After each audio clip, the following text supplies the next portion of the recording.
Kumusta mga kapatid? Ating inaalala ang pagpanaw sa isang magiting na pare na si Father Richmond. Lampas 3 taon na simula noong niyanig tayo sa nakakalungkot na balita na may isang paring Katoliko ang pinatay habang naghahanda para sa isang misa. Si Father Richmond Nilo ay isang matapang na tagapagtanggol ng ating paniniwalang Katoliko. Naging kura paroko siya doon sa St. Vincent Ferrer Parish ng Saragossa, Nueva Ecija. Bago siya pinatay ay nakapagdaos pa siya ng isang programa na pagbubunyag kung saan ipinapahayag niya ang buong detalye sa pagkatatag ni Felix Manalo sa kanyang sekta na Iglesia ni Cristo. At pagkatapos noon ay tinanggap niya ang hamon ng mga ministro ng INC para sa isang maginoong debate na magaganap sana noong Agosto 31, 2018 doon sa Cabanatuan City, Freedom Park. Ang kanyang katunggali sa debate ay ang bitiranong debatidor at ministro sa Iglesia ni Cristo na si Ramil Parva. Marami ang nag-aabang sa debate ngayon dahil kung maalala nyo, si Ramil Parva ay ang ministro na nakadebate rin ni Father Darwin Getiano doon sa Bohol, kung saan nakakaawa siyang sinupalpal sa mga matitibay na argumento ni Father Darwin. Kaya lang, hindi natuloy ang debate dahil nga pinatay si Father Richmond noong Hunyo 10, 2018 doon sa isang kapilya bago pa siya makapagsimulang magmisa. Siya ay itinuturing na bayani at martir sa ating paniniwalang Katoliko. Pero kahit nawala na si Father Richmond, nag-iwan naman siya ng isang mahalagang video na naging isang bangungot para sa mga kaanib sa sikta ni Manalo na Iglesia ni Cristo. Ating ngayong panoorin ang video. Magandang gabi po sa inyong lahat. Una po ay kayo po ay malugod na namin tinatanggap. Mga kapatid nating mga Katoliko, kung meron naman pong hindi Katoliko dito, maligayang pagdating po dito sa pagbubunyag ng katotohanan. Yung pong iba, bunyag ng bunyag, di naman totoo. Ito po, sa totoo lang tayo. At sasabihin ko po sa inyo, lahat ng magsisinungaling dito, tatamaan ng kidlat. Siguro po, sasabihin nyo, nung pong nagpapamigay kami ng imbitasyon para po dito, marami pong ayaw tumanggap. Kasi sabi, ayaw ko ikang pumunta dyan sa Iglesia ni Cristo. Tapos yung nabasa nila, si Father Richmond Nilo, na naging miyembro na eka ng Iglesia ni Cristo yung pare. Siguro po magtataka kayo, bakit ganito ang tema ng ating pag-uusapan ngayong gabi? Ang tema ng ating pag-uusapan ngayong gabi ay ang tunay na Iglesia ni Cristo, Roma 16:16. Alam niyo po, nung nakaraang Pebrero, ako po ay inanyayahan, dahil lang po hanapin ko po yung text. Inanyayahan po ako, hindi ko po alam kung ito ay ministro o manggagawa lang sa Iglesia ni Cristo. Ang pangalan niyo po ay si Ka Robert. Si Ka Robert po, inanyayahan po ako. Sabi po niya sa akin, makipagdebate daw ako sa mga ministro niya. Ngayon, di ko po alam nga kung siya ay ministro o kung ano man siya. Sabi ko sa kanya, hindi ako nakikipagdebate. Sabi niya, bakit? Kasi sabi ko, pag nagdebate tayo, wawasakin mo yung sasabihin ko at wawasakin din kita. Sigurado ako doon. Ano ba ang pinakalayunin ng debate? Sabi niya, para daw malaman ang katotohanan ng mga taong nakikinig. Yan po yung sinabi sa akin ni Ka Robert. Hindi ko po alam kung siya ministro, pero sigurado ako, Iglesia ni Cristo. Sabi po niya, kaya tayo magdidebate, Mr. Nilo, ay para malaman ng mga tao yung katotohanan tungkol sa pananampalataya. Sabi ko po sa kanya, so katotohanan ng hanap nyo? Abay, oo naman, yun ang pinakamahalaga. Okay, sabi ko, meron ako sa inyong proposal para hindi na tayo magkakasakitan. Kasi kako, pag nagdebate tayo, magkakasakitan lang tayo ng loob. Ganito kako, ako po ay nag-propose kay Ka Robert. Pupunta ako sa inyong kapilya, imbitahan mo lahat ng ministro nyo, imbitahan mo lahat ng miyembro ng Iglesia ni Cristo, sasabihin ko sa harap nyo kung bakit kami ang tunay na simbahan, ang simbahang Katolika, at pagkatapos ko magsalita, lahat ng gustong magtanong, tanungin ako. At pagkatapos nun, ikaw naman ako, papupuntahin kita sa aming simbahan, dyan sa San Vicente Ferrer Parish, Magsasalita ka sa harap ng kahit ako, 1,000 Katoliko, papupuntahin ko. Total naman kako, kayo, mga Iglesia ni Cristo, hinahakot yung mga Katoliko sa kapilya nyo para hindi na kayo mahirapan. Pumunta yung pinakamahusay na ministro nyo sa simbahan namin at magpahayag kung ba't kayo ang tunay na simbahan. Okay ba kako yun? Sabi po ni Ka Robert, bay maganda yan. Ano? Kasi kako, katotohanan ng hanap natin, di ba? Ang alam po ginawa ko, nung sinabi niyang maganda yan, nagpaalam po ako sa obispo. Sabi ko, Bishop, iimbitahan ko yung ministro ng Iglesia ni Cristo magsasalita sa loob ng simbahan. Sabi po ng obispo, sige. Ano? Alam niyo po, hindi pumayag. Hindi pumayag kasi daw bawal sa Iglesia ni Cristo na may magsalita sa loob ng kanilang kapilya na hindi ministro.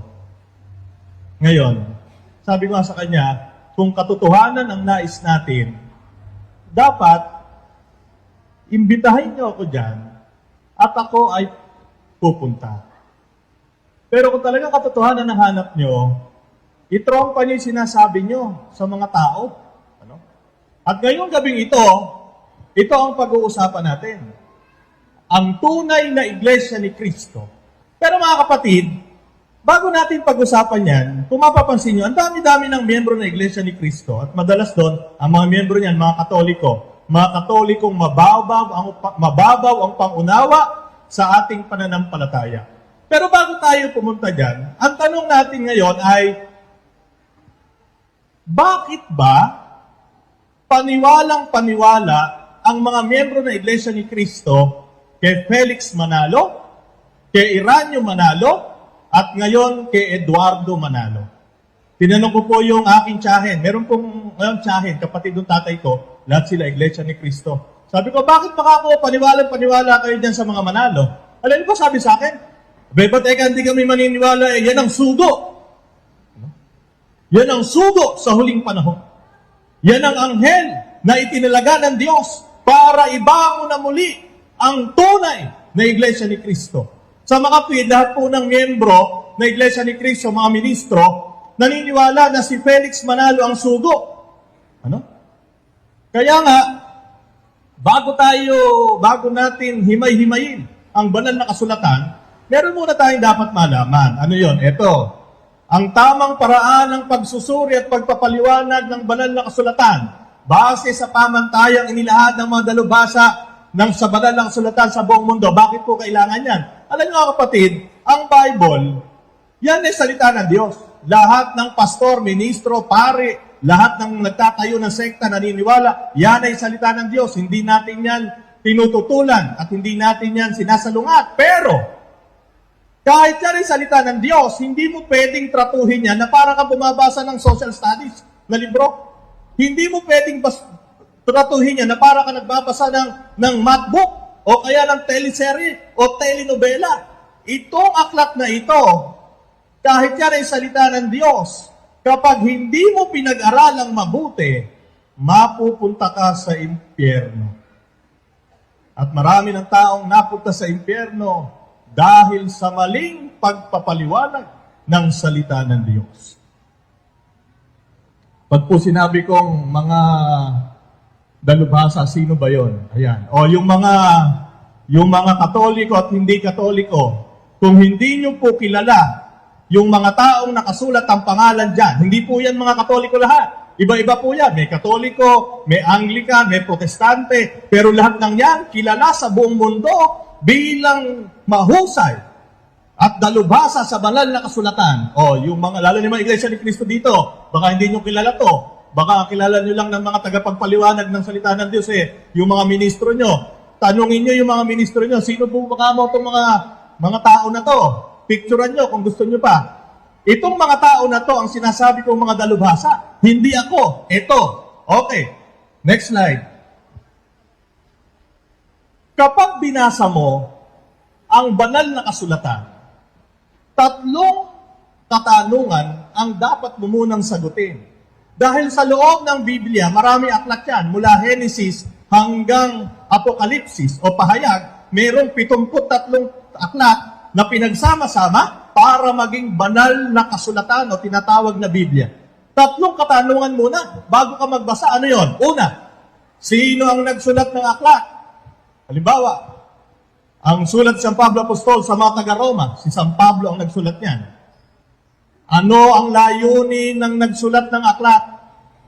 Pangatlo, ano ang sitwasyon ng lipunan nung panahon na yon na isinusulat yung aklat? Tanong, yung mga iglesia ni Cristo naririto, sinasabi ba sa inyo ng ministro niyan? Sasagutin ko na kayo, hindi. Bakit? Nag-uusap kami ng aking mga kamag-anak eh. Ano gagawin? Lahat ng mga nagpapatawag, ng pagpapamahayag, babanatan kagad ng talata.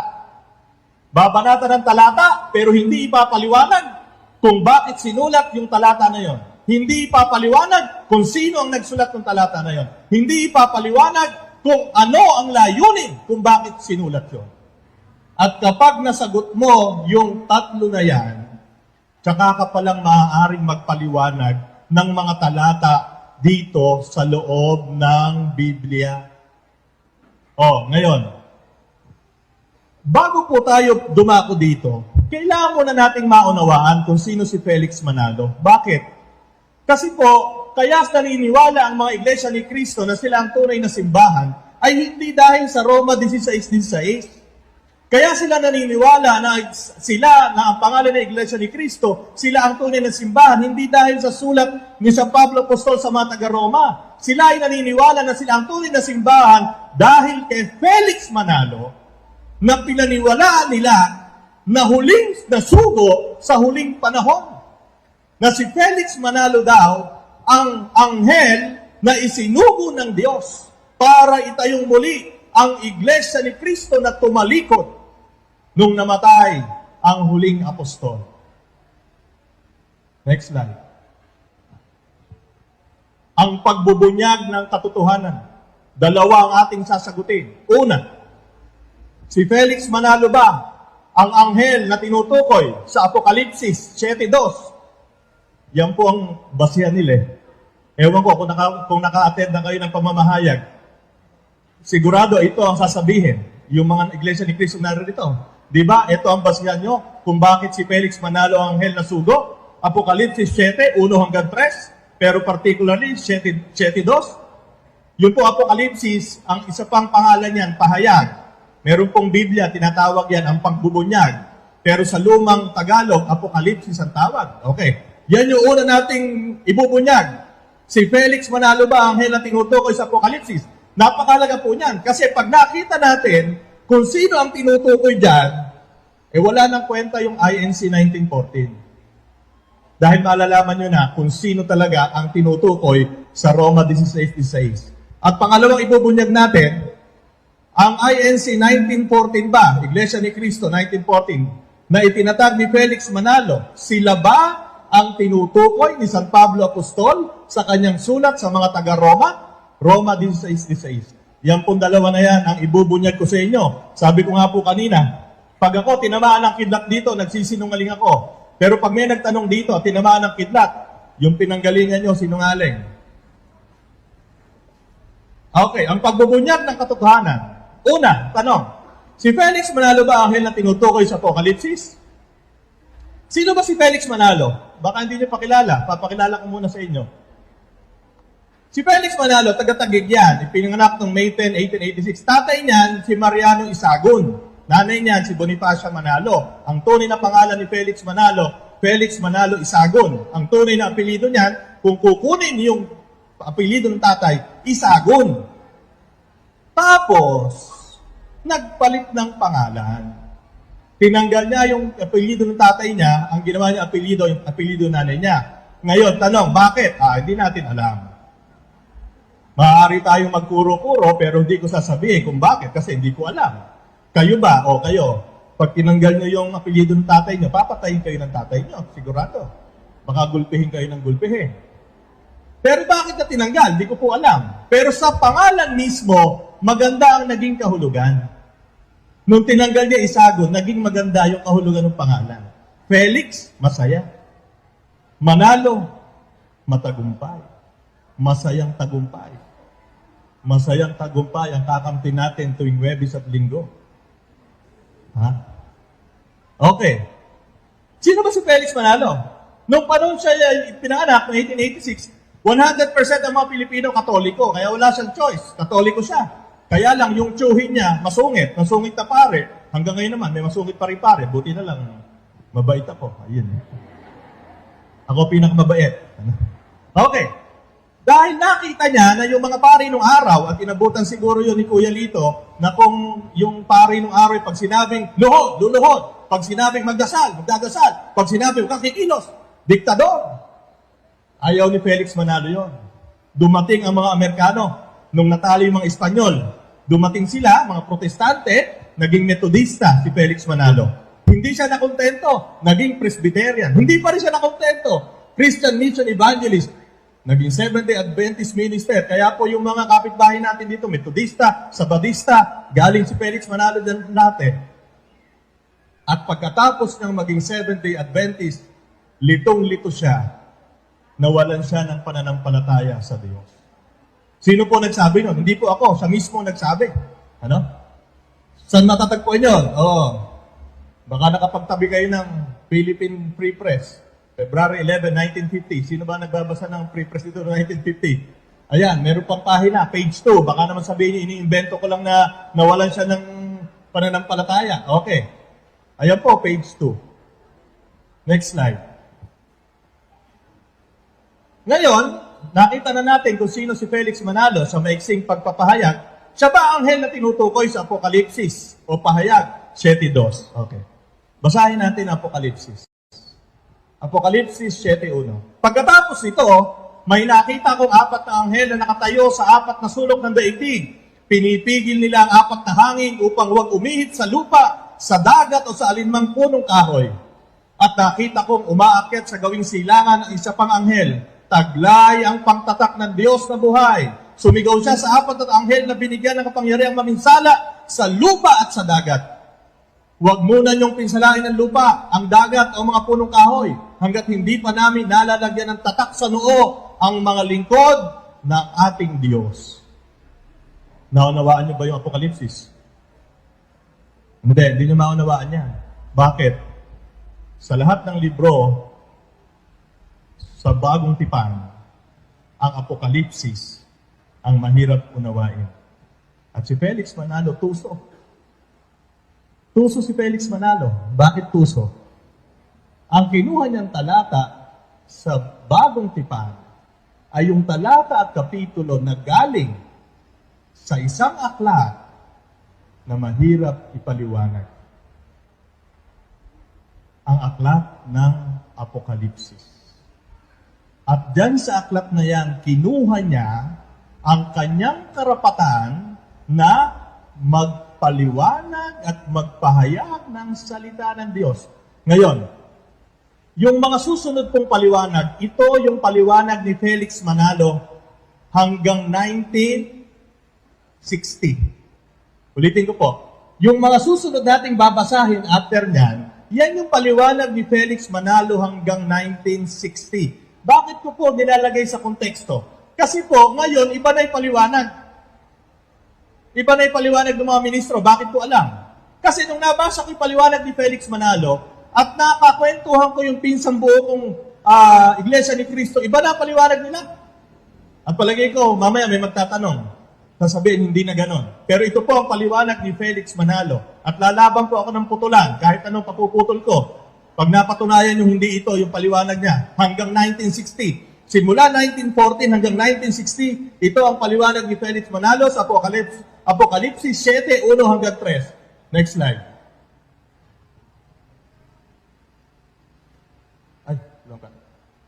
Pagkatapos ito, may nakita kong 4 na anghel na nakatayo sa 4 na sulok ng daigdig. Pinipigil nila ang 4 na hangin upang huwag umihip sa lupa, sa dagat o sa alinmang punong kahoy. 7:1. Unahin muna natin yung entrada. Sige, next slide. Pagkatapos nito, ano ibig sabihin? Sabi ni Felix Manalo, ang kaganapan ng propesiya ay mangyayari lamang kapag nangyari na ito. Ang mga ito ay mga kaganapan ng pang-anim na selyo, pang-anim sa 7 selyo sa mga panahon na nahahati mula sa pag-akyat ni Kristo sa langit hanggang sa muli niyang pagbabalik. Ang mga pangyayaring ito ay isinlarawan sa Apokalipsis 12 hanggang 3. Si Felix Manalo po nagsasalita, hindi po sa akin yan.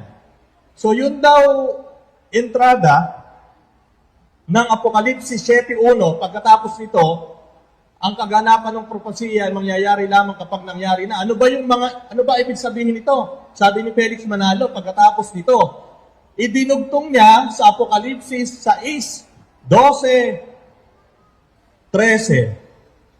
Basa, sabi doon. Ibig sabihin, babasahin ko. 6. Yun po ang cue. Tingin nga flashlight. Padilim.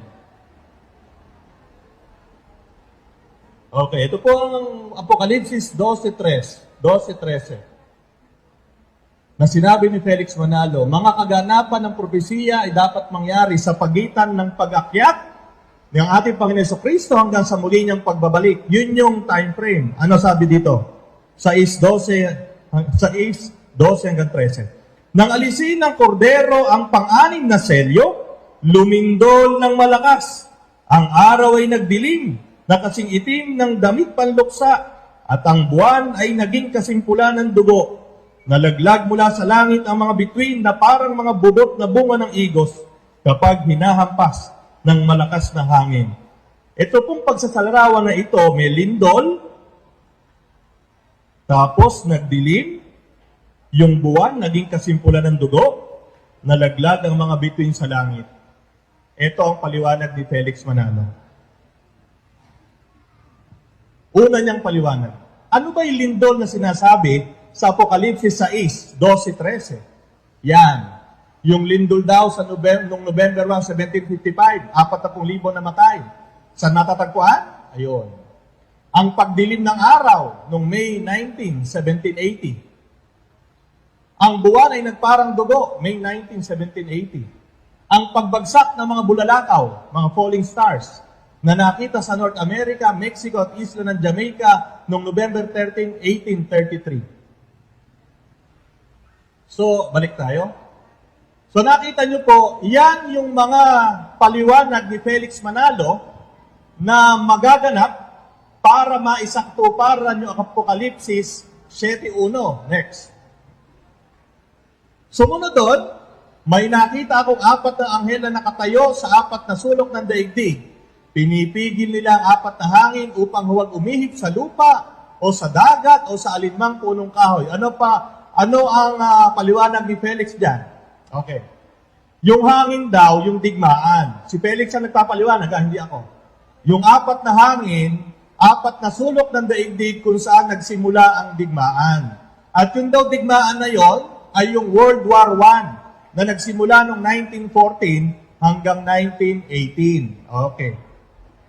4 na anghel. Ito ang paliwanag ni Felix Manalo. Yung 4 na anghel daw na nasa Apokalipsis 7, 1 hanggang 3, ito yon yung 4 na tao daw. Sino yung mga tao na yan? Si Lloyd George, Prime Minister ng United Kingdom, si Clemenceau, President ng France, si Orlando, Premier ng Italy, at si Woodrow Wilson, Presidente ng USA.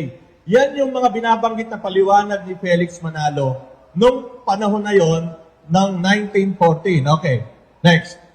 4 na anghel, pinipigil ang 4 na hangin. Sabi ni Felix Manalo, yung 4 na taong nabanggit, sila ang gumawa ng Treaty of Peace para matapos ang digmaan. Kasi nga, di ba, yung hangin para kay Felix ay digmaan. Yung 4 na hangin, 4 na sulok ng daigdig, kung saan nagmula ang digmaan, sabi ni Felix. At yung 4 na tao na yon, yung Prime Minister ng United Kingdom, Presidente ng France, Premier ng Italy, Presidente ng USA, noong 1918, sila yung gumawa ng Treaty of Peace para matapos ang digmaan. Yun ang paliwanag ni Felix. Next. Ito na ang pamatay. 7:2.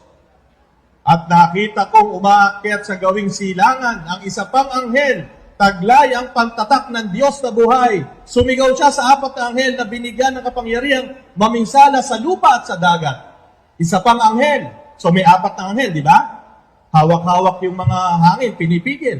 Meron pang dumating, isa pang anghel. Ano ba yung anghel na yon? Sabi ni Felix, yung anghel daw na yon ay isang sugo na binigyan ng gawain para maging lingkod ng Diyos.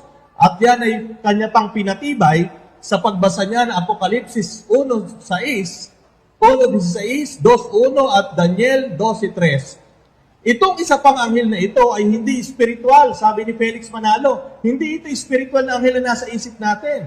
Ang anghel na ito ay tao na isinugo para ipahayag ang salita ng Diyos. Yan ang sinasabi ni Felix Manalo nung nangangaral siya. Okay. Taglay ang pangtatak ng Diyos. So yung isang anghel bumaba, taglay ang pangtatak ng Diyos. Sabi ni Felix Manalo, ang ibig sabihin ng taglay ang pangtatak ng Diyos, ang pangtatak ng Diyos ay ang mga turo at aral ng sugo. No? Yun ang sabi ni Felix Manalo. Okay, next. Ang isa pang anghel na taglay ang pantatak ng Diyos ay ang ministro na isinugo ng Diyos upang ipangaral ang tunay na ebanghelyo. At ang ministro na yon ay si Felix Manalo na nagsimulang mangaral noong 1914 sa pasimula rin ng unang digmaang pangdaigdig at nagtatag na muli na Iglesia ni Cristo na sinira at winasak ng Iglesia Katolika Apostolika Romana. Pasugo, July 1953, page 36 to 40. Sino po dito ang college na noong 1953? Sinabi po yan. Si Felix Manalo po nagsabi niyan. Siya ang sugo. O yan. At siya ang nagtatag. O, next. Ito pa. Umaakyat sa gawing silangan. Yung anghel, umaakyat sa gawing silangan. Sabi ni Felix Manalo, yan daw, ibig sabihin niyan, lugar kung saan manggagaling ang sugo. Silangan. Ibig sabihin daw ng silangan kung saan tumatama ang unang sikat ng araw. Tanong, anong bansa ba yon? O, eto. Eto sabi ni Felix Manalo sa Ingles. Kung gusto nyo pong i-check, hindi ko po, eto po, i-check nyo. Kung meron, Kuya Lito, baka meron ka pa nito. New International Encyclopedia, Volume 18. 1950 plus. Sabi ni Felix Manalo sa Ingles, siya po nagsasalita niya na, kino-quote ko siya, if we answer the question ourselves, it is possible that you will not believe us. Here is what New International Encyclopedia says. Which country in the East is the first to be struck by the rays of the sun? Question mark. The Philippine Islands, an archipelago forming the most northern group of islands in the Malaya Northeastern Archipelago. It lies within the wholly within the tropics. New International. Yan.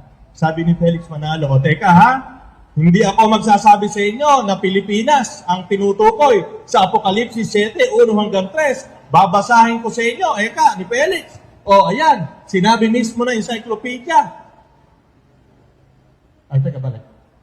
Which country in the East is the first to be struck by the rays of the sun? The Philippine Islands. So, yan, eka. Hindi ako nagsabi. Sabi ni Felix. Yan, sinabi ng encyclopedia. Geography. Ang unang tinatamaan ng sikat ng araw, Pilipinas. Sa makatwid, ang silangan sa propesiya ay ang Pilipinas. Sabi ni Felix Manalo. Okay. Next. Tanong. Pero totoo ba ang paliwanag ni Felix Manalo sa Apokalipsis 7, 1 hanggang 3? O yun, SF, mga kapatid. Totoo ba? Lahat po nang nakadalo dito ng pahayag na ito ang topic, nag-isip ba kayo? Totoo kaya sinabi niya? Saan ba niya hinugot yun? Sige nga. Tingnan natin. Una, dalawa ang gagamitin natin dito, mga kapatid. Sabi kasi nung kaibigan kong diakono, si Israel Ocampo, tiga Haen, magtotalk daw ako ngayon, puro daw opinion ko lang sasabihin ko. Dalawang gagamitin nating pamamaraan para mas masaya. Una, common sense. Mamaya, yung Bible. Okay, may Bible to. Common sense muna. Yung common sense, hindi po na pag-aaralan yan. At hindi rin po na ituturo ng mga magulang niya. Kung marami kang na nainom ng bata, mas mataas ang common sense mo kaysa sa uminom ka ng agiw sa dapog. Okay. Gamitin natin ang common sense. Eto. Pagkatapos nito, ayan ha. Yan. Ang kaganapan ng propesiya ay mangyayari lamang kapag ito ay etc. etc. Babasahin ko po ulit sa inyo. Okay, next. Alam niyo na yan. Nagbigay si Felix Manalo ng mga pangyayari sa kasaysayan ng mundo na mayroong lugar na pinangyarihan at mga petsa ng pangyayari. Di ba? Sabi sa Apokalipsis 6, 12 hanggang 13, lumindol. Yung buwan umitim, nagdilim, yung buwan naging kulay pula, yung araw dumilim, yung mga bituin nagkalaglagan. Yun ang sinabi niya. Ito, tingnan natin. Sabi niya, lindol sa Lisbon, ang kanyang example. Tanong, next. Ang lindol sa Lisbon, ang sinabi ni Manalo, nakaganapan ng Apokalipsis 6:12. Pero kung titingnan mo sa kasaysayan ng mundo, may mas malalaking lindol pang nangyari maliban sa Lisbon. Kasi ang kontesyon ni Felix Manalo, simula nung umakyat sa langit si Kristo, hanggang sa kanyang muling pagbabalik, second coming, may mga mangyayaring mga kaganapan sa mundo. At yon ay nakapaloob sa Apokalipsis 6:12 hanggang 13. Ito ang sinabi niya example na lindol. Ngayon, ang tanong doon, ang dami pang malalakas na lindol. Sa Manila, 1880, 1937, lakas niyan. Tokyo, Yokohama, 1923. San Francisco, 1906, nabiyak ang lupa dyan. Tanong, bakit yung Lisbon ang kanyang pinili? Ano? Ang usapan, yung pangyayari sa pagitan nung panahon na umakyat si Kristo sa langit at panahon ng kanyang muling pagdating. Ano na ngayon? 2017, di pa dumadating si Kristo. Yun ang isipin natin. Isip-isip. Next. Ang pagbagsak ng mga bulalakaw na nakita sa North America, pagbagsak ng falling stars. Yan. November 13, 1833. May problema dyan. Bakit? Sige, next slide. Ang pagbagsak ng mga shooting stars na sinasabi ni Felix Manalo, hindi mahalaga yung date na yon na nakita sa Jamaica at North America. Bakit? Kasi every 30 years, yung mga shooting stars bumabagsak ng maramihan. Tuwing 30 taon. Yung sinasabing pagbagsak ng mga bituin na binabanggit sa Apokalipsis 6, 12, 13, ay patungkol sa pangalawang pagbabalik ng ating Panginoon. Ibig sabihin, pag nagbagsakan ng mga bituin na yan, tatabunan tayo ng mga bituin. Bakit ko alam? Ayan, babasahin natin. Basa, Eka. Basahin natin. Ano ba sabi? Mateo 24, 29 hanggang 30. Sige, tingnan natin. Ilaw. Magkaroon ng liwanag. At nagkaroon ng liwanag. Ano yan? Mateo, yung mga kapatid natin dito, ilista nyo na kung gusto nyo magtanong mamaya.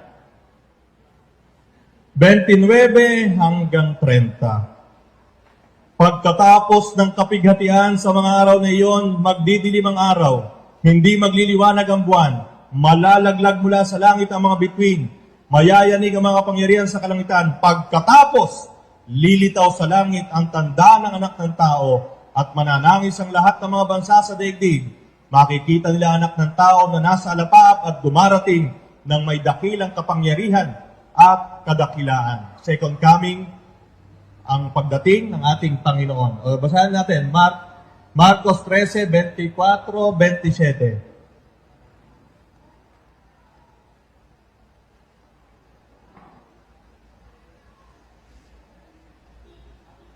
Subalit sa mga araw na iyon, pagkatapos ng kapighatiang iyon, magdidilim ang araw, hindi magliliwanag ang buwan, malalaglag mula sa langit ang mga bituin, at magugulo ang kapangyarihan sa kalawakan. Pagkatapos, makikita nila anak ng tao na nasa ulap, may dakilang kapangyarihan at karangalan. Kapag binasa niyo po yan, yung sinasabi sa Apokalipsis 6, 12 hanggang 13, ay hindi yung sinabi ni Manalo na nasaksihan ng pagbagsak ng bulalakaw sa North America, sa Jamaica, sapagkat ang pagbagsak ng mga bituin na sinasabi dyan ay yung pangalawang pagbabalik at paghuhukom ng ating Panginoon. Next. Kung itutuloy ni Manalo ang pagbasa sa Apokalipsis 6, 12, 13 hanggang 14-17, patay na siya. Patay si Felix Manalo. Pero hindi niya tinuloy. O yung mga kapatid natin, Iglesia ni Cristo dito, di ba? Natapos lang si Felix Manalo sa 6, 12, 13, pero hindi niya babasahin yung 14 hanggang 17. Bakit? Ano nakapaloob doon? Basa. Babasa pala ako. Dito ba? Babasa. Wala pala doon. O, basa ulit. Yung kasi ang cue, pag may basa, dito kukunin. O, liwanag. Mabuhay tayo sa liwanag. Ano ba yun? 6, 12. Okay. 14 na. Ito po ang kasunod ng 12-13. Matapos malaglag yung mga bituin, sabi sa 14 hanggang 17, naglaho ang langit na parang kasulatang inirolyo at nawala sa kanilang dating kinalalagyan ang mga bundok at mga isla. Nagtago sa mga yungib na bato ang mga hari sa lupa, ang mga gobernador, mga pinuno na hukbo, mayayaman, makapangyarihan at lahat ng tao, alipin man o malaya. At sinabi nila sa mga bundok at sa mga bato, tabunan ninyo kami at ikubli nyo kami sa mukha ng nakaupo sa trono at sa puot ng kordero, sapagkat dumating na ang kakilakilabot na araw ng pagbubuhos ng kanilang puot at sino ang makakatagal sa harap nito. Napakinggan niyo po ba? Kung idiniretso ni Manalo yung kanyang paliwanag, pagkatapos niyang basahin yung naganap na lindol, pagdidilim, pagbagsak ng mga bituin, kung diniretso na yon, lalo silang mapipiste.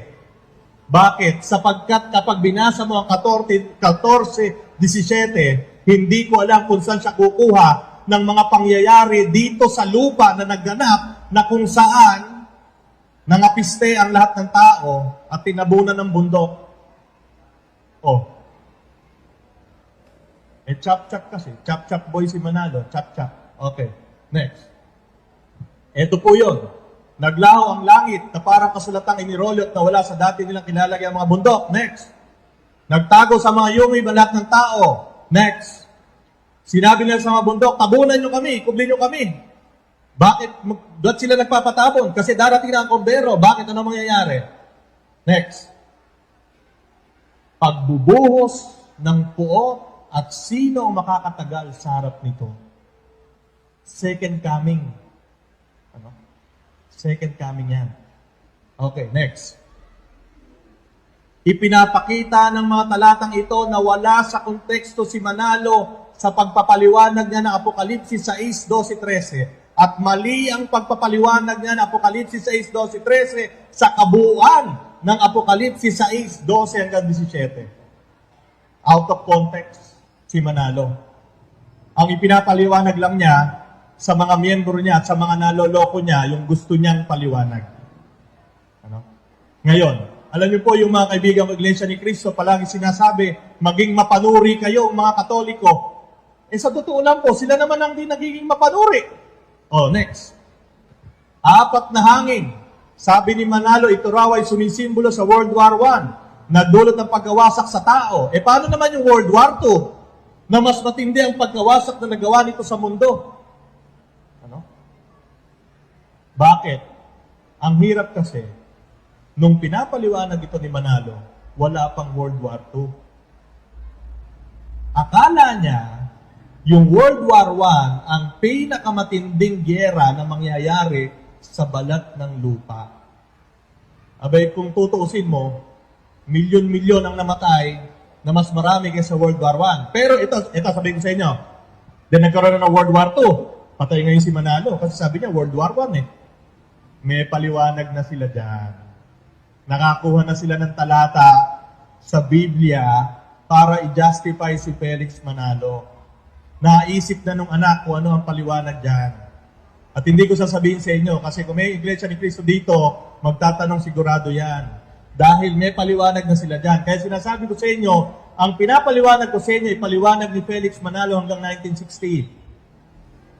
Panlilin lang na naman.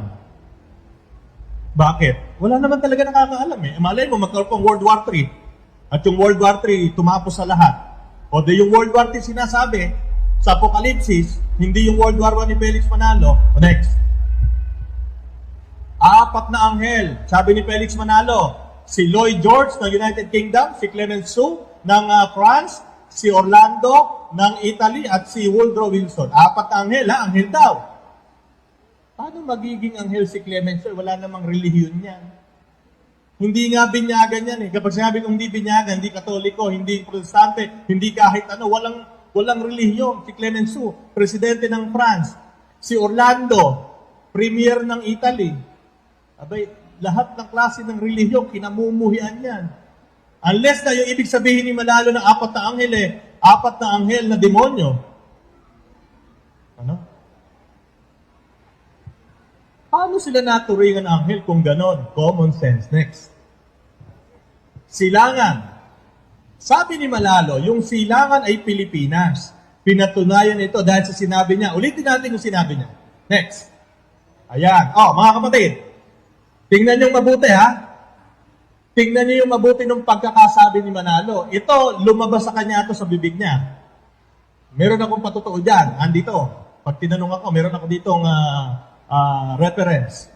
Tingnan niyo mabuti, ha? Kung paano niya sinabi. Which country in the east is the first to be struck by the rays of the sun? The Philippine Island. Next. Pero ito ba talaga ang nakasulat sa New International Encyclopedia? Next. Ito po ang nakasulat. Nakasulat sa encyclopedia, Philippine Islands, an archipelago forming the most northern, etc., etc. Ano kulang dyan? Yung tanong, di ba? Balikan mo. Balik doon. Yung tanong, which country in the east is the first to be struck by the rays of the sun? Balik doon tayo sa ano. Pag binasa nyo sa encyclopedia na yan, walang tanong yon. Ano ginawa? May tanong, idinikit ito. O kung meron kayo ganito, sige, buksan nyo, walang tanong. May tanong, idinikit ni Manalo to para magmukhang galing yung tanong sa encyclopedia. Ano ibig sabihin nun? Next. Intentional misquotation. Saan ba makikita yan? Eto. Sumulat si Manalo sa pasugo niya, buhay pa siya, 1947. Ang titulo ng article niya sa pasugo, yung pasugo po, dalawa lang ang pinaniniwalaan ng mga Iglesia ni Cristo, yung Biblia at yung pasugo. Ang title ng kanyang sinulat na artikulo, ang sulo na ikatitiyak na Iglesia Katolika. Ayan. Intentional misquotation, ginamit bilang ebidensya para sabihin na ang Pilipinas ang tinutukoy sa Apokalipsis 7:2 na yung anghel na galing sa silangan sa Pilipinas, siya yun, matatagpuan ng panlililang na yan. Ayan, picturean nyo. Next. Pilipinas bilang silangan. Taliwas po yan sa sinasabi ng Biblia eh. Bakit?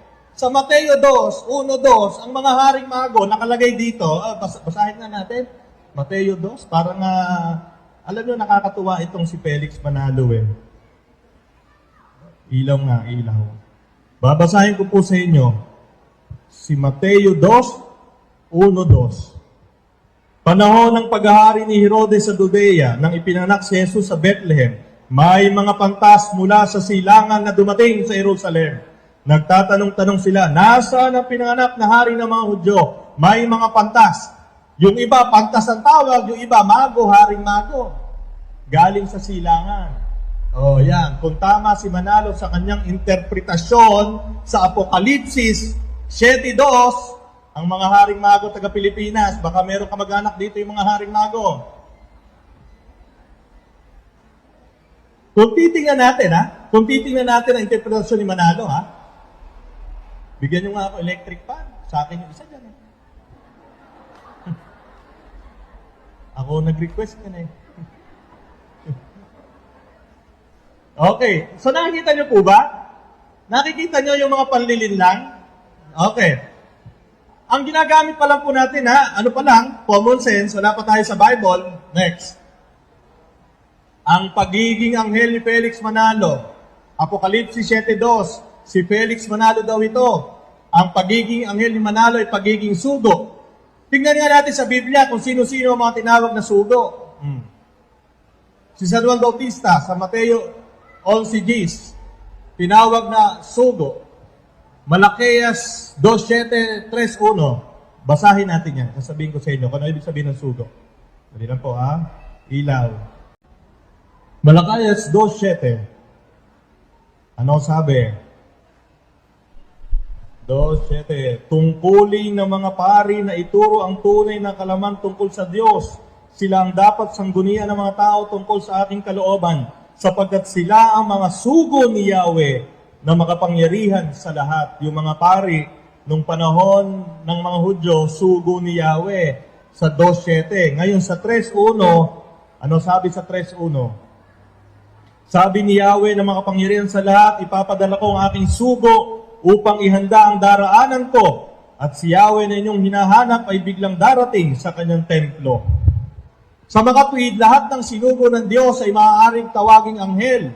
Basta isinugo ka ng Diyos, ikaw ay anghel, sapagkat ang pagiging anghel ay hindi lamang yung espiritu sa langit. Ang pagiging anghel ay pagsusugo sa iyo ng Diyos na mayroon kang isang responsibilidad na ipahayag ang salita ng Diyos. Next. Ang pagiging anghel ni Manalo ay hindi base sa tunay na mensahe ng Biblia. Ito ay nakaugat lamang sa sarili niyang paliwanag ng Biblia at sarili niyang opinyon. Ulitin ko po, makinig. Ang pagiging anghel ni Manalo ay hindi base sa tunay na mensahe ng Biblia. Ito ay nakaugat lamang sa sarili niyang paliwanag ng Biblia at sa sarili niyang opinyon. Next slide. Sabi ni Manalo, ang anghel sa Apokalipsis 7:2. Pero tumigil na siya ng pagbasa at pagpapaliwanag sa Apokalipsis 7:3. Ano po ba yung Apokalipsis 7:4? Kasi po si Manalo, Felix Manalo, nakapokus siya sa 7:1-3, pero hindi niya babasahin yung 7:4. Bakit? Ano ba yung 7:4? Tingnan nga natin, Apokalipsis 7:4.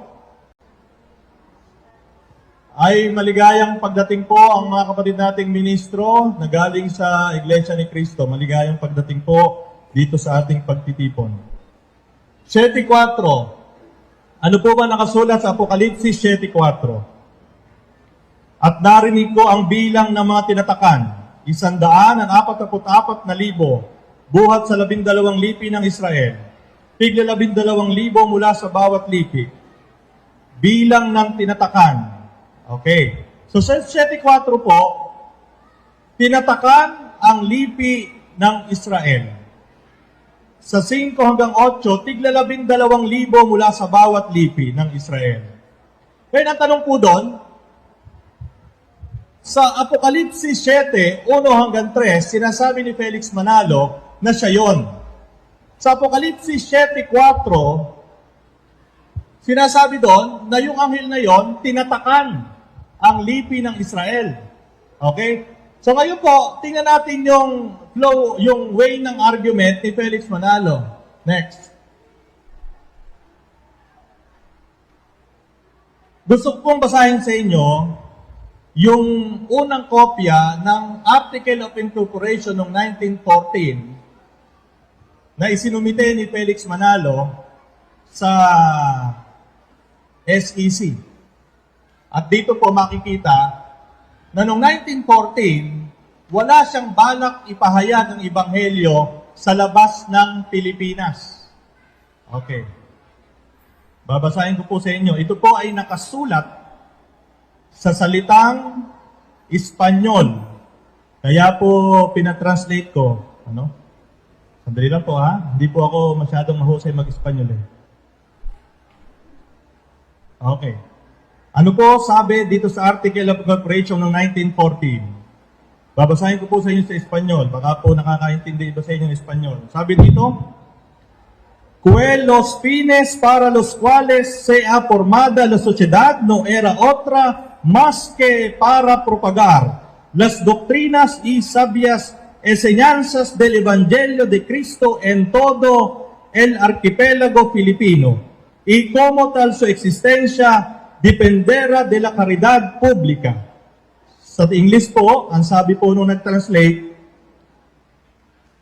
doon po sa Article of Incorporation ng 1914 ng ni Felix Manalo, that the ends for which it has formed the society was no other than to propagate the doctrines and the teachings you did not know from the gospel of Christ in all the Philippine archipelago, and as such, its existence will depend from the public charity.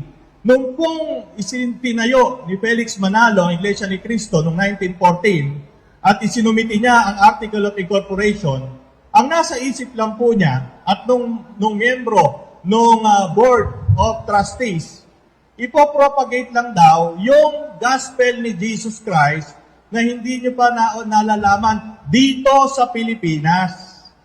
Ano? Pero sa Apokalipsis 7:4, ang sabi doon, yung anghel tatatakan yung lipi ni Israel. Tanong, kailan sinabi ni Felix Manalo na ang Iglesia ni Cristo 1914, na itinatag niya na 1914, ay magpapahayag ng salita ng Diyos, maliban sa Pilipinas, ilalabas sila.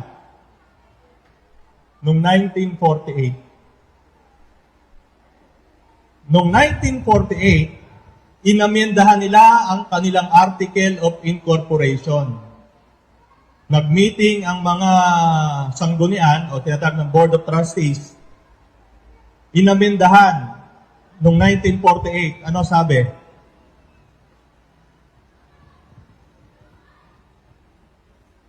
That the religious corporation has for its object the propagation of the pure and undefiled doctrines and teachings of the gospel of Christ in the Philippines and in other places. Ayun, nalagyan na. Undefiled doctrines and teachings of the gospel of Christ in the Philippines and in other places, which may be reached by her ministers and members to bring man to the service of God. Sinabi sa Apokalipsis 7:4,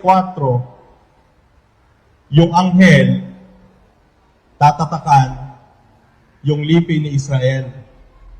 Pero nung ni-register ni Felix Manalo yung kanyang sekta na itinatag noong 1914, wala silang balak lumabas dito sa Pilipinas. Okay? Noong 1948 lang nila na-realize na kailangan silang lumabas sa Pilipinas. Kaya nila inamyendahan yung Article of Incorporation. Next. Na itayo ang INC, Iglesia ni Cristo 1914 sa bansang Israel noon lamang March 31, 1996. Samantalang ang sabi sa Apokalipsis 7:4, yung anghel tatatakan. Ibig sabihin, pag lumabas yung anghel na yon, dapat tatakan mo na. Unahin mo yung lipi na Israel. Ano? Hindi ko na po babasahin. Binasa ko na kanina yung 7:4, narinig nyo naman. Next. Sa Apokalipsis 7:1-3, ang apat na anghel ay mas naunang lumitaw kaysa sa isa pang anghel. Pero sa kasaysayan ng mundo, si Manalo ay nangangaral na noong 1914. Sinabi niya na siya yung anghel, di ba? Yung huling anghel na lumabas sa Apokalipsis 1:3. Pero sina George, Orlando at Clemenceau, ito si George, ang Prime Minister ng United Kingdom, si Orlando ang Premier ng Italy, at si Clemenceau ang Presidente ng France. Naging pinuno lang yan ng bansa nila noong 1916. Sino ba naunang anghel na lumabas? Sabi ni Felix Manalo, yung apat na anghel, di ba? Sino ba siya doon? Yung huling anghel.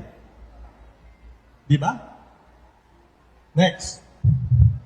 Dispalinghalo ang paliwanag ni Felix Manalo pagdating sa Biblia. Kung ang kanyang karapatang mangaral ay dahil siya ang anghel na sugo ng Diyos, dapat 1914 pa lamang, sinabi na niya na siya ang sugo. No? Kung talagang kumbinsido siya na siya ang tinutukoy sa Apokalipsis 7:1-3, dapat 1914 pa lamang, nung nagsimula na siyang mangaral, dapat sinabi na niya, ako ang sugo. Kailan ba niya sinabi siya ang sugo? Next. Ang pagiging anghel ni Manalo at sugo ay inimbento niya para lokohin at nilangin ang mga Katoliko na mababaw ang pagkakaunawa sa pananampalatayang Katoliko. Next. Itanong niyo sa akin, bakit, Father? Lakasan nyo. Bakit, Father? Next. Sabihin ko sa inyo kung bakit. Sapagkat nung nag-umpisang mangaral si Manalo noong 1914, wala siyang binabanggit na siya ang anghel o sugo. Ano? Sa Apokalipsis 7 hanggang 3. O yung mga kapatid nating ministro na nandito, mamaya po sabihin nyo sa akin kung mali yung sinasabi ko, ha? Balik. Noong 1914, nung nag-umpisang mangaral si Manalo, wala siyang sinasabi na siya ang anghel at sugo sa Apokalipsis 7 hanggang 3. Next. Subalit, pagkatapos ng kumuha ng refresher course sa Sacred Scripture sa Amerika noong 1922, 8 taon na siyang nangangaral po niya, na? Doon niya naisip na siya yung anghel sa Apokalipsis 7 hanggang 3. Saan ang basihan? Ayan. Ito, mga kapatid. Ito, aklat na to, 1956. Basahin nyo. Nandun yung mga direct statement ni Felix Manalo. Direct quotation. Next.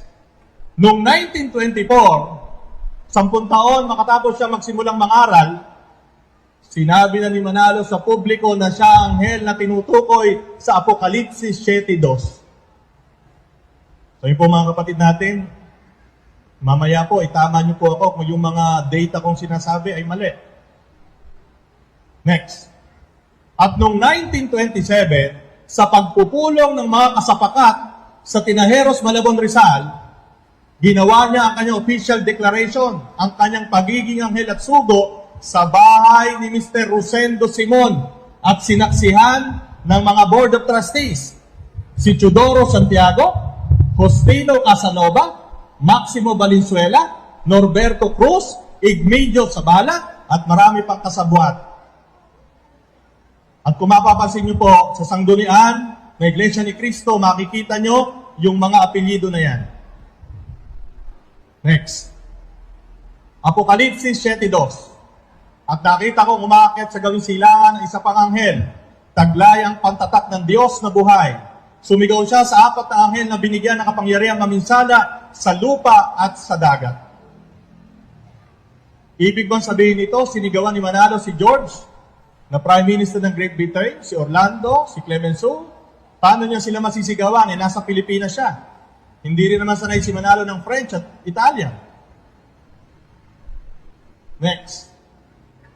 Masisigawan lamang ni Manalo bilang anghel ang 4 na anghel sa panaginip, sapagkat siya ay nabubuhay sa panaginip nung panahon na yon.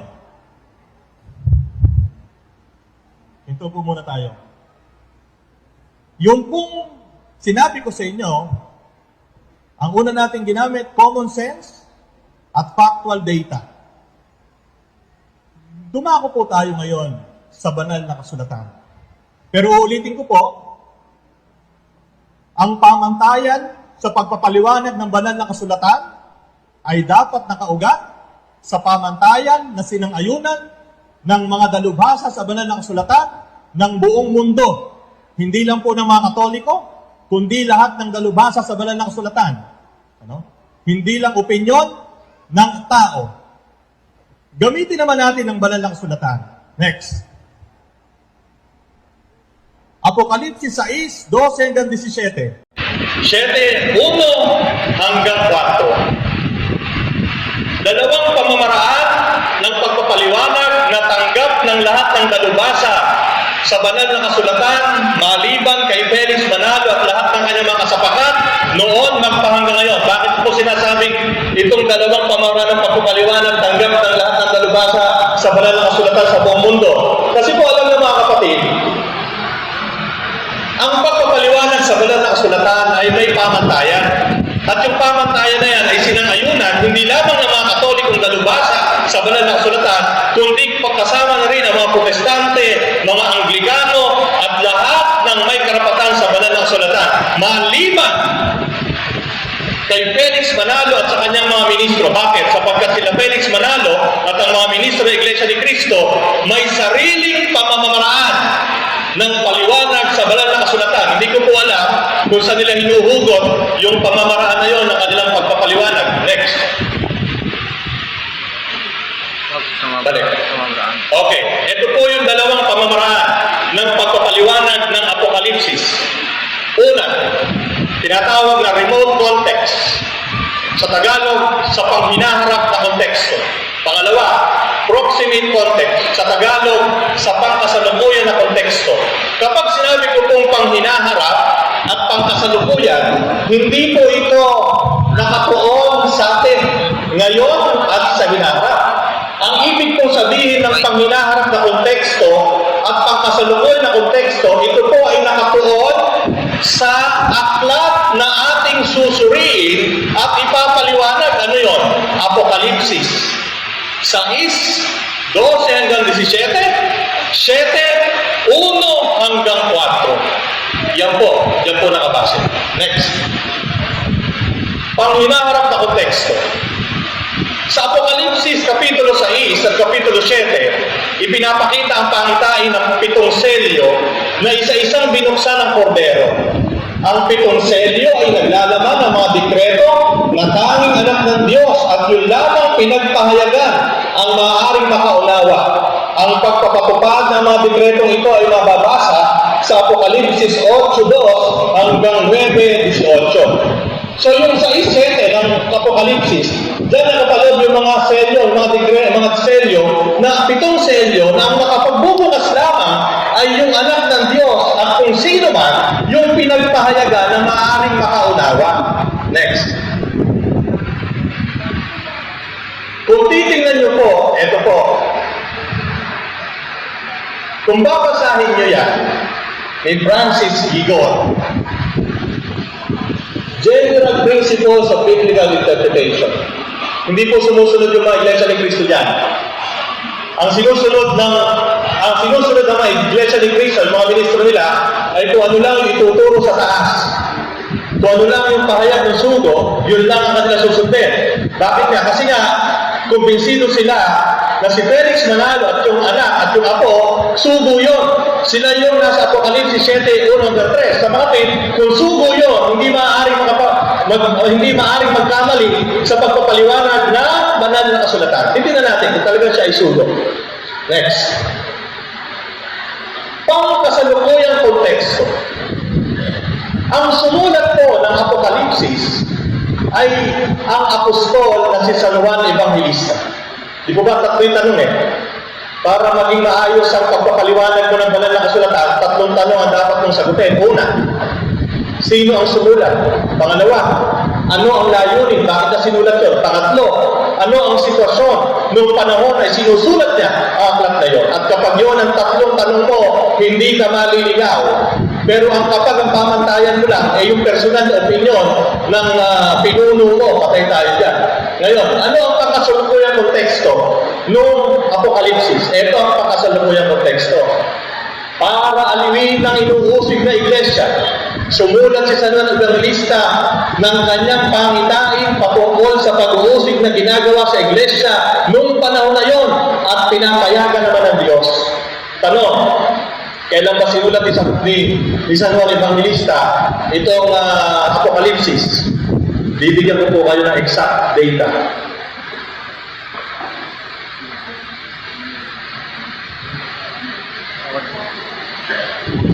Ang aklat ng Apokalipsis ay sinulat ni San Juan Bautista noong taong 94 to 96 AD. 94 to 96 AD. Ano ang panahon na yun? Kasagsagan ng pag-uusig at pagpatay ng mga Romano sa mga Kristiyano. Yan po yung sitwasyon nung sinulat ng Apokalipsis. Pinapatay ng mga Romano ang mga Kristiyano. Kaya nga, si San Juan Bautista, sumulat siya ng kanyang pangitain para aliwin ng mga inuusig na miyembro ng iglesia, mga iglesia, mga Kristiyano na pinapatay ng mga sundalong Romano. Next. Ang pag-uusig sa iglesia ay magpapatuloy hanggat hindi pa nakukumpleto ang mga napili. Yan po ay makikita sa Apokalipsis 6, 10 hanggang 11. Next. Dalawang grupo ng napili. Una, napili galing sa Israel, Apokalipsis 7, 4 hanggang 8, yan po yung sinasabi ko kanina, na kung talagang si Felix Manalo ang sugo, abay dapat nung ipinay niya yung kanyang article of incorporation, nakalagay na doon, na hindi lang sa Pilipinas sila magpapahayag, kundi sa ibang bansa, pero 1948 pa po niya binago yun. Ikalawa, napili galing sa mga hinti, Apokalipsis 7, 9 hanggang 10. Apokalipsis 7:2, ang anghel ay isinugo para tatakan ang mga napili sa Israel. Ito po yung entrada ng Apokalipsis 7:1. Pagkatapos nito, may nakita ako. Alam niyo po, itong sinabi ni San Juan Evangelista na ito, hindi ito pagpapahayag ng bagong pangitain. Subalit ito ay pagpapatuloy ng pangitain sa Apokalipsis 6. Si San Juan Evangelista, meron siyang vision, pangitain. Nakakita siya ng pangitain. Apokalipsis 6, meron ng pangitain. Lumiliptol, umitim ang araw, bumagsak ang mga bituin. Nakakita ulit siya ng pangitain. Yung pangitain, balik. Sa 7:2, hindi ito pagpapahayag ng bagong pangitain, bagkus ito ay pagpapatuloy ng pangitain sa Apokalipsis 6. Next. 4 na hangin, 4 na anghel. Okay. Ang 4 na hangin na sinasabi sa Apokalipsis 7:1 hanggang 3, kaparehas siya ng digmaan. Sa 6:1-2, pagkawatak-watak. Sa 6:3-4, pagkagutom. Sa 6:5-6, pagkamatayan. Sa 6:7-8, ginamit ni San Juan ang Espiritu para sa mga Hudyo ay mga anghel. Yung Espiritu na nakalagay doon, ang 4 na anghel, ay katulad ng pananaw ng mga Hudyo nung panahon na yon. Next. At nakita ko umaakyat sa gawing silangan ng isa pang anghel. Sa pananaw ni Felix Manalo, siya yung anghel. Sa kanyang pananaw, ang silangan ay Pilipinas. Pero, dito sa pangitain ni San Juan Evangelista, ipinapakita ni San Juan kung saan niya nakita ang anghel na umaakyat. Pinapakita lang na sa pangitain niya, sinusulat niya, kinukwento niya kung paano niya nakita yung anghel na umaakyat sa gawing silangan. Bakit? Dahil siya ay nasa Patmos. Ano po ba yung Patmos? Ito ay isla sa bansa ng Greece. Ang lugar kung saan ang araw ay sumisikat sa silangan, coastal region ng Asia Minor. Next. Ang isa pang anghel na tinutukoy, maliban doon sa 4, kung susuriin nyo, ito po, context. Yan po wala Iglesia ni Cristo. Ang mga Iglesia ni Cristo kapag nagpaliwanag out of context. Bakit? Kung binasa nila yung buong libro ng Apokalipsis, makikita nila na yung anghel na tinutukoy sa Apokalipsis 7:2 ay si Kristo. Bakit? Paki-picture po itong mga talata na ito. Lahat po ng talata na ito ay galing sa aklat ng Apokalipsis. Babasahin ko po sa inyo kung bakit ko sinabing yung anghel sa Apokalipsis 7:2, si Kristo yun, hindi si Felix Manalo. Babasahin ko po sa inyo. Uumpisa ko po sa unang kapitulo ng Apokalipsis, Apokalipsis 1:1.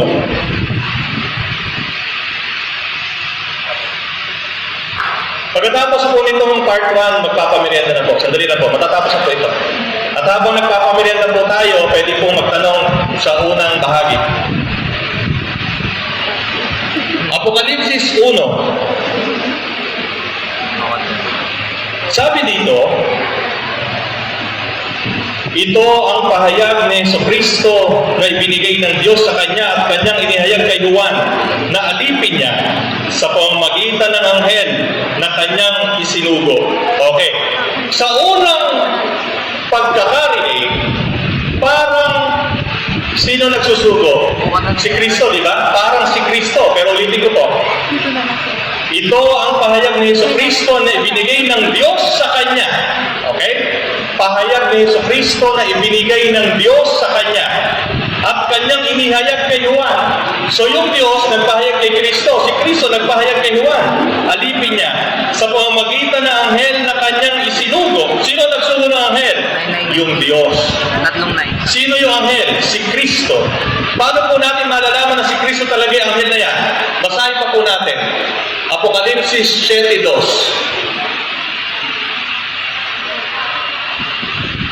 At nakita kong umaakyat sa gawing silangan ng isa pang anghel, taglay ang pangtatak ng Diyos na buhay.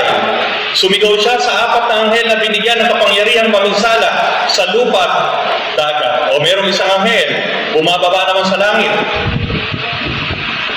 Umaakyat sa gawing silangan yung anghel papuntang langit. 8:3. Dumating ang isa pang anghel na may dalang gintong sunugan ng insenso at tumayo sa harap ng dambana. Binigyan siya ng maraming insenso upang ihandog sa dambana na nasa harap ng trono, kasabay ang mga panalangin ng mga hiniram ng Diyos. Anghel na naman. Pero tingnan niyo po yung ginagawa ng anghel sa binabasa ko. Gis 1-3. Pagkaraan nito, nakita ko isa pang makapangyarihang anghel na bumaba mula sa langit. Siya'y nababalot ng ulap at may bahaghari sa kanyang ulunan. Nagniningning na parang araw ang kanyang mukha at parang mga haligi apoy ang kanyang mga binti. May hawak siyang isang maliit na aklat na nakabukas. Itinungtong niya sa dagat ang kanyang kanang paa at sa lupa naman ang kaliwa. Sumigaw siya, ang kanyang tinig ay parang atuwal na leon. Tinugon siya ng dagundong ng 7 pulong. Ito naman po, pinapakita isang anghel na napaka-makapangyarihan. At sa bandang huli, 22-28, ang sabi po dito,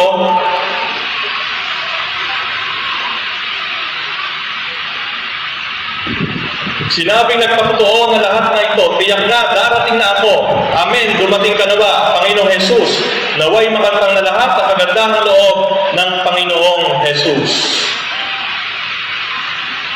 So kung titingnan niyo po, lahat ng anghel na binanggit sa Apokalipsis ay hindi ordinaryong anghel. Puro mga anghel na may kapangyarihan, puro mga anghel na sinugo ng Diyos, puro mga anghel na nagtataglay ng kapangyarihan ng Diyos. Sa makatwid, si Juan na nakakita sa anghel na alipin ni Jesucristo, si Juan, ang kanyang pangitain sa 7:2 ay nakapatungkol kay Kristo. Hindi si Felix Manalo. Ano ba ang nilalaman ng Gawa 29:30 na ito ang basihan nila ng pagtalikod daw ng tunay na iglesia? Basahin nga natin. 29:30.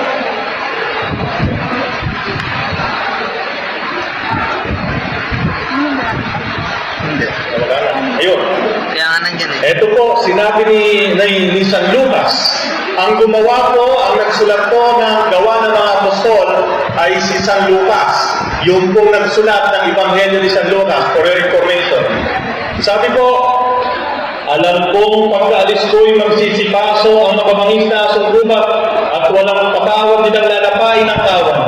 Mula na rin sa inyo'y may lilitaw ng mga taong magsasalita ng kasinungalingan upang mahikayat na sumunod sa kanila ang mga alagad. Ayan, yan ang konteksto. Dahil dyan, sabi ni Felix Manalo, tumalikod ang simbahan katolika, ang tunay na iglesia na tinayo na ating Panginoon. Next. Yung mababangis na lobo pumasok. Sino may mababangis na lobo? Sabi, yan daw yung mga obispo. Dahil yung mga obispo, mga pari, mga kardinal, pinapasakitan ang mga miyembro ng simbahan. At yan po yung kanilang talata na ginagamit. Next. At sa ikalawang Tesalonica 2:4, sabi nila, yan daw ay patungkol sa Santo Papa. Dahil ang Santo Papa daw, ano tawag dito, ipinuprosisyon. Makikita niyo sa YouTube yun, noong araw, ang Santo Papa pinuprosisyon, binubuhat, hinahalikan ng paa. Yan daw yung mga tanda ng pagsira ng Papa sa tunay na iglesia. Dahil daw, kinukuha ang karangalan mula sa mga tao. Yan po yung ginagamit nila. Next. At ang kaganapan ng hula sa kasaysayan ng mundo, eto na. Noong 325, si Emperador Constantino, gulirong opisyal ng reliyon ng imperyo, ang simbahan katolika. Nung nagsanib ang imperyo at ang simbahan, doon na unti-unting tumalikod ang simbahan. Ayan. At si Emperor Justino, noong 6th century, nagsara na ang pagtalikod ng tunay na iglesia. Ibig ko sabihin, sabi ni Felix Manalo, ang pagtalikod ng simbahang katolika naganap noong pagkamatay ng huling apostol. Pero ang kaganapan ng pagtalikod naganap noong panahon ni Emperor Justino. Noong 6th century, nawala na ang tunay na simbahan. Ayun.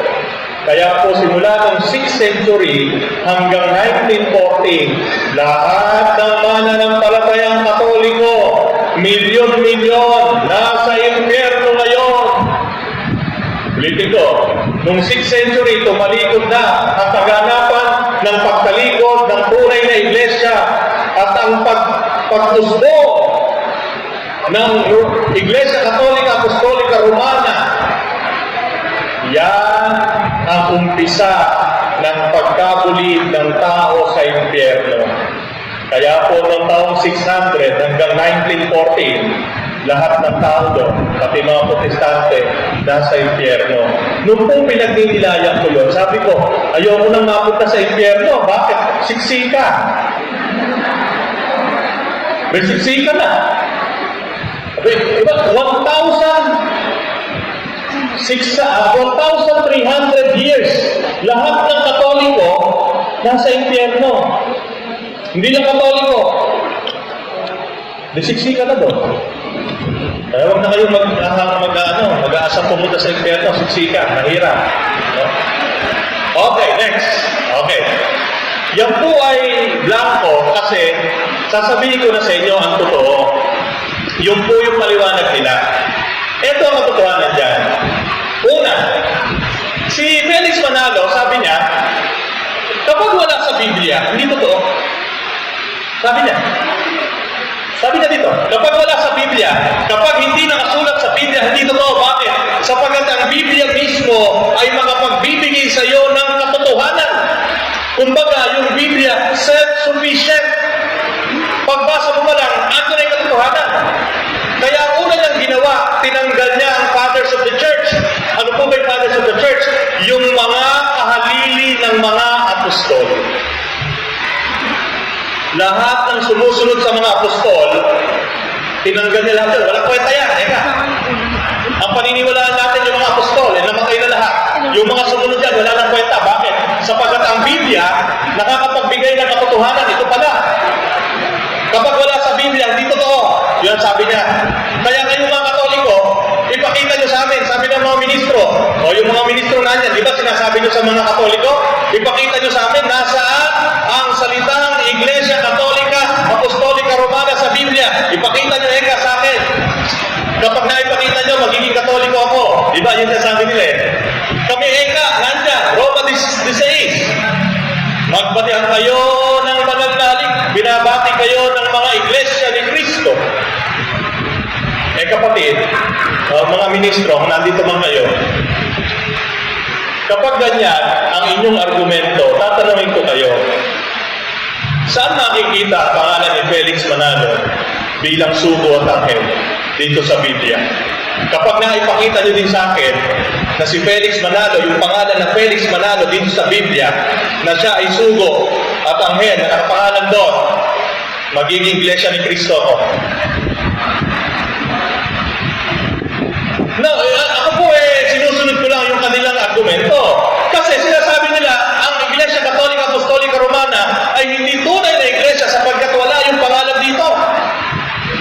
O ngayon, tatanungin ko kayo, yung argumento nyo, kung wala dito, hindi totoo, o sige. Felix Manalo, pakita nyo sa akin. Ano yung sasabihin nila? Hindi eka. Yung eka Apokalipsis 7:2. Yung eka sumisikulo, yung eka si Felix Manalo. Ang hirap sa kanila, pag hindi naaayon yung talata sa kanila, hindi pwede.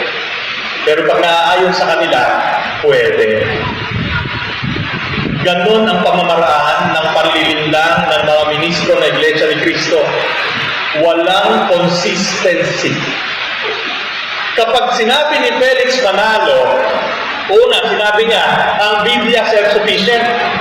Pagbasa mo pa lang, nandiyan yung katotohanan. Bakit ini-interpret mo? Di ba? Kung self-sufficient ang Biblia, bakit kailangan mo interpret sa amin na yung Angeles, ikaw yan? The mere fact na ini-interpret mo, ibig sabihin, hindi self-sufficient yan. Ang hirap, pag si Felix Manalo, si Eduardo Manalo, si Ranyo Manalo at mga ministro ng Iglesia ni Cristo, ang nag-i-interpret ng Biblia, sinasabi nila sila ang tama. Pero pag iba na nag-interpret, mali lahat. Yun tinatawag na kasagsagan ng kayabangan. Paano hindi magiging mayabang yon? Sino ba nagsabing anghel si Manalo? Si Manalo. Sino nagsabing siya ang sugo? Sino nagsabing sugo si Manalo? Si Manalo din. O ngayon, punta na tayo dito. Kapag ba hindi nakasulat ang Iglesia Katolika Apostolika Romana dito sa Biblia, hindi sila yung tinutukoy sa Roma 16:16, ano sabi ko? Mga kapatid sa Iglesia ni Cristo, bigyan nyo ng konteksto at bigyan nyo ng hustisya si San Pablo. Alam nyo kung si San Pablo ay mabubuhay? Nako, sisigawan kayo niyan eh. Bakit? Kasi siya, alam niya kung bakit na sinulat yan. At sa pag-aaral ng mga dalubhasa, sa entrada pa lang, sa Roma, sa unang sulat sa Pablo Apostol, Roma, Kapitulo 1:8, doon pa lang makikita mo na kung ano ibig sabihin yan eh. Ewan ko nga pa kung bakit ayaw tingnan ng mga ministro eh. Babasahin ko sa inyo. Roma 1:8, umpisa pa lang. Babasahin ko sa inyo, ibig sabihin niya. Roma, Kapitulo 1, versikulo 8. Sabi ni Pablo, si San Pablo po ang sumulat dito. Ngayon, ano ang layunin ni San Pablo sa mga taga-Roma? Para parangalan sila. Bakit sila pararangalan ni San Pablo? Sapagkat ang mga Romano, noong mga panahon na yon, sikat na sikat saan? Sa kanilang matibay at marugdog na pananampalataya sa ating Panginoon. Kaya ipinagmamalaki siya nila sa Pablo. Ito, Roma 1:8, ano sabi niya? Sabi ni San Pablo, una sa lahat, nagpapasalamat ako sa aking Diyos sa pamamagitan ng Jesucristo dahil sa inyong lahat. Mga taga-Roma yun, mga Romano. Nagpapasalamat siya sa Diyos sa pamamagitan ng Jesucristo dahil sa inyong lahat sapagkat ang inyong pananampalataya ay balitang-balita sa buong daigdig. Pinasasalamatan niyo yung mga Romano. Bakit? Sapagkat ang inyong pananampalataya ay kabalitaan. Matindi daw kayo, brother. Sabi ni San Pablo sa mga taga-Roma, matindi pala kayong pananampalataya. Ano? Yan ang konteksto. Papuri, parangal sa mga Romano dahil sa kanilang marugdog, matibay at malalim na pananampalataya sa ating Panginoon. Kaya kung babasahin nyo, alam mo, ito pa isang hirap. Yung mga ministro nandito, sabihin nyo kung mali ako.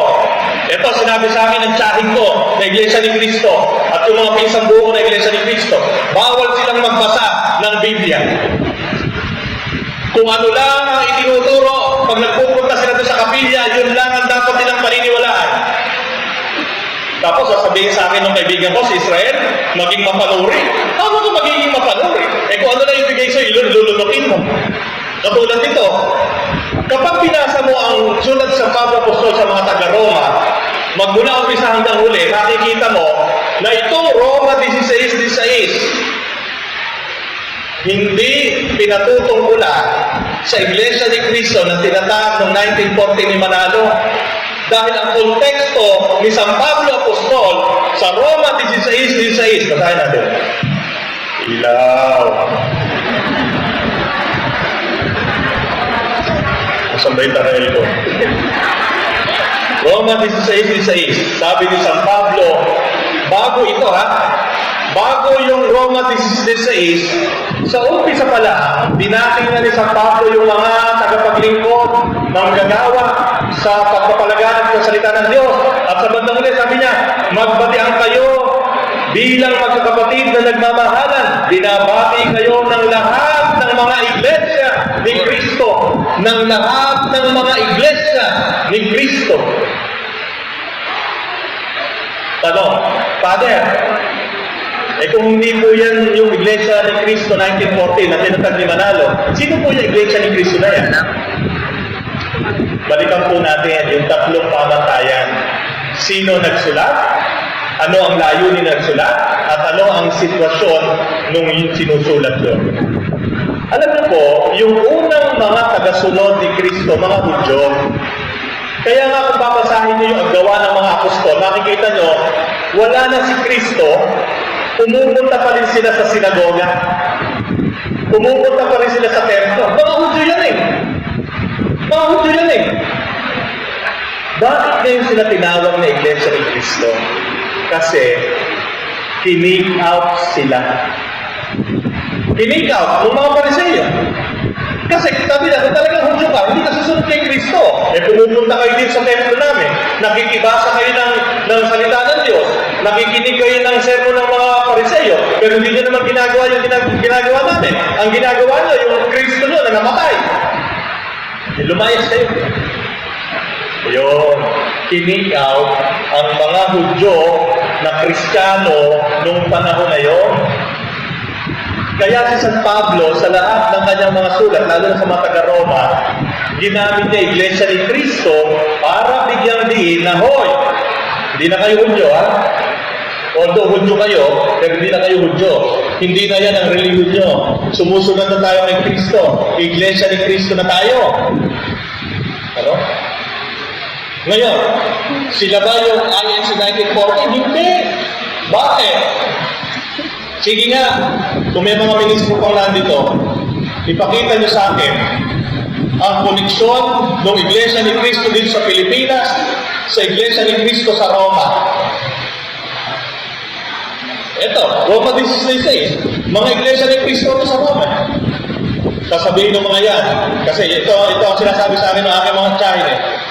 Abang hindi na ikaw maipapakita. Bakit? Kasi nga ikaw tumalikod na. Ano ka kayo sabihin mo? Nalikod na lahat. Imagine ninyo, nalikod daw yung tunay na iglesia. Yung lahat ng membro ng tunay na iglesia, nalikod. Kaya hindi na makikita yung koneksyon ng Iglesia ni Cristo 1914 sa Iglesia ni Cristo sa Roma 16:6 dahil nalikod eh. Sino natira? Si Felix Manalo. Tayo. Ito. Tayo. Roma 16:16. Isinulat. Gano'n ba sinulat ito? Dali lang. Alam nyo, napakadaling malaman kung sino nagsisinungaling ngayon eh, lalo sa mga sekta. Punta ka lang kay Google. Masarap si Google eh. Teka ha? Alam mo si Google palagay ko, darating yung araw, magkakaroon ng iglesia ni Google. Mahusay eh. Okay. Yung sulat ni San Pablo Apostol sa mga taga-Roma ay isinulat noong taong 56 AD. Tagal naman lang ba? Ano? 56 AD. Ang nakakatawa niya, itong mga iglesia ni Cristo na ito sa Roma, noong 56 AD, matutuntun mo hanggang ngayon, walang pati, hindi nalipot, nagpapatuloy. At tandaan nyo, punta rin kayo sa iglesia ni Google. Tingnan nyo yung mga apostol, isa-isahin nyo kung nasan sila ngayon. Lahat ng simbahan, lahat ng iglesia, lahat ng komunidad na itinayo ng mga apostol nung sila'y nabubuhay pa, hanggang ngayon, nakatayo pa rin. Sulat ni Apostol San Pablo sa mga taga-Epeso, pumunta kayo sa Turkey. Ang Ephesus po nasa Turkey. Naandun pa rin. Hindi na. Sulat ni San Pablo Apostol sa mga taga-Thessalonica. Thessalonica nasa Greece. Pumunta kayo sa Greece. Naandun pa rin. Nakatayo. Ano yun? Simbahan Katolik. Tanong. Kung ba nakapangalan sa sa Iglesia ni Cristo 1914, Roman 16, sila na original? Hindi. Sabi nga ni Brother Paras, ng Catholic Faith Defenders, Levi's, ewan ka na dyan, ha? Yung Levi's na nasa Robinson at Levi's na nasa Bangketa, parehas na Levi's ang pangalan, pero original ba yung nasa Bangketa? Yung ticket 350? Sino original? Nasa Robinson. So, ibig sabihin mga kapatid, hindi ko ang pangalan ng INC 1914, Iglesia ni Cristo, sila na yan. Una-una, hindi nga nila masabi kung saan sila nagmula. Kumpisido sila na si Felix Manalo Angel. Ayan na, pinakita ko sa inyo. Ang anghel na tinutukoy sa Apokalipsis, sa pahayag, sa pagbubunyag, ay hindi si Felix Manalo, si Kristo. Sa nasusulat, basahin mo kasi yung buong Apokalipsis, hindi ka chap-chap boy. At yan mga kapatid, ang ibig kong sabihin, ang tunay na Iglesia ni Cristo, ang tunay na Iglesia ni Cristo ay nakapaloob ngayon sa simbahang Katoliko. Bakit? Dahil sa banal na kasulatan at dahil sa kasaysayan. Amen? Amen. Bukas na po ang tanungan base sa pangalawang topic. Teka wala pala, meron pa to. Sige, meron pa to. Nakalimutan ko. Yan. Panghuli. Dahil ang mga Iglesia ni Cristo, ang kanilang pamantayan ng pagpapaliwanag ng Biblia ay chap-chap, kumukuha kung saan-saan, pagduduklay-duklayin para makabuo ng isang turo. Ito isasuggest ko sa kanila. So, chap-chap. Alin yung verb? Mateo 27:5. Inihagis ni Judas sa loob ng templo ang 30 pirasong pila at pag-alis doon, siya'y nagbigti. Isunod natin si Lucas 10:37. Kung gayon, humayo ka, ganun din ang gawin mo. Okay ba yan? Oh, ano nasa yan? Ayan, nasa Biblia. Ano sabi sa Mateo 27:5? Pagkaalis doon, siya'y nagbigti. Ano naman sinabi sa Lucas 10:37? Pag pinagdugtong natin, kung gayon, humayo ka, ganun din ang gawin mo. Oh, magbibigti kayo. Ganyan po ang pamamaraan ng mga Iglesia ni Cristo. Chap-chap. Hindi nila kinukuha yung context. Panghuli, nanonood na kayo sa YouTube. Maganda rin si YouTube. Isa pang magiging iglesia yan. Baka 2050, may iglesia ni YouTube. Panoorin niyo yung ang pagbubunyag sa Iglesia ni Cristo. Isa pang hindi ko na nagustuhan doon kung nandito pa yung mga ministro.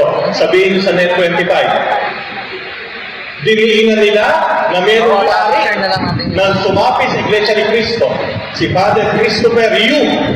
Tanda ko pa. Yu ba? Tama. Father Christopher Yu. 30 minutong national telecast.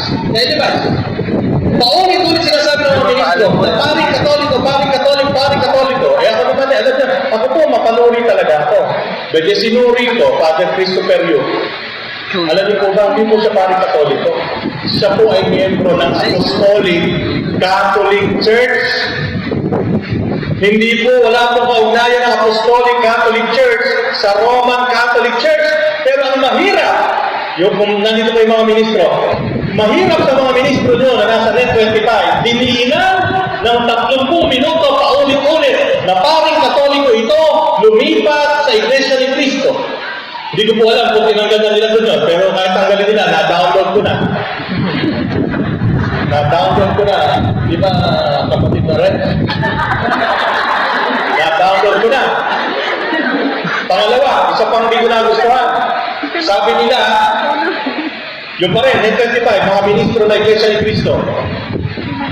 Tayo daw, ito lang ang kasiyahan ng turo ng Iglesia Katolika Apostolika Romana, ang Catechism of the Catholic Church. O yung mga iglesia na dito, ito po ang itsura ng Catechism of the Catholic Church na palaging binabanggit ng ministro nyo. Ito po itsura niyan. Sabi po ng mga ministro, Iglesia ni Cristo, ito lang daw ang basihan natin sa pagtuturo, hindi daw ang Biblia. Meron din tayo yun. Kung di ba naman kayo Dati is na. ayokong magkuha dahil mahirap. Yan yun. Baka mali pa ito na assignment. Sabi ko nila, ito lang daw ang ating basihan, Catechism ng Catholic Church. Hindi, wala daw tayong Biblia. Mga kapatid na Iglesia ni Cristo, kung talagang mapanuri kayo, bumili kayo nito, buklatin nyo at makikita nyo lahat ng turo ng simbahang Katolika. Nakapaloob din lahat ng talata sa Biblia na basihan at pundasyon na itinuturo ng simbahang Katolika. Huwag po kayong ilulog ng lulok sa sinasabi ng mga ministro nyo. Hanapin nyo yung aklat. Bakit ko nasabi lulok na kayo ng lulok? Kung isang araw, may nag-post si Israel Ocampo. Taga Kalabasa yata. Kalabasa na? Di ba taga? Ipinost. Sinabi ba naman sa akin, ito sinasabi ng mga amo mo. Sabi sa akin, mga amo ko. Sino ba yung amo ko? Then siyempre, mga obispo, yun ang aking boss. Then, tinignan ko yung pinost niya. May nakalagay doon, Bishop Stephen Neal. Sabi ko, then nag-post. Talagay ko naman dito, obispo Katoliko. Pero, madiin si Israel. Sinasabi na, obispo Katoliko. Abay, then, pumunta na naman ako sa iglesia ni Google. Alam niyo kung bakit ko sinabi ang mga miyembro ng Iglesia ni Cristo, lulok na nanduno? Bakit ka magpo-post sa Facebook nang hindi mo sinusuri yung pinopost mo? Alam niyo po si Bishop Stephen Neal, kung sino? Siya po ay hindi Katoliko, siya ay Anglican. Ang mga Anglikano, walang koneksyon sa Katoliko, pero mali naman siya. Kaya mga kapatid, kung tayo mapanuri, makikita natin ang panlilinlang na ginagawa ng mga Iglesia ni Cristo sa pamamagitan ng paggamit ng Biblia at pagtsatsaktag. Sinabi ni Manalo, Felix Manalo, ang Biblia daw self-sufficient. E ba po ini-interpret? Ang hirap, si Felix Manalo, si Errado Manalo, si Eduardo Manalo, pwedeng magpaliwanag sa Biblia. Pero kami, hindi pwede. Bakit? Kasi daw, yung lolo nila sugo.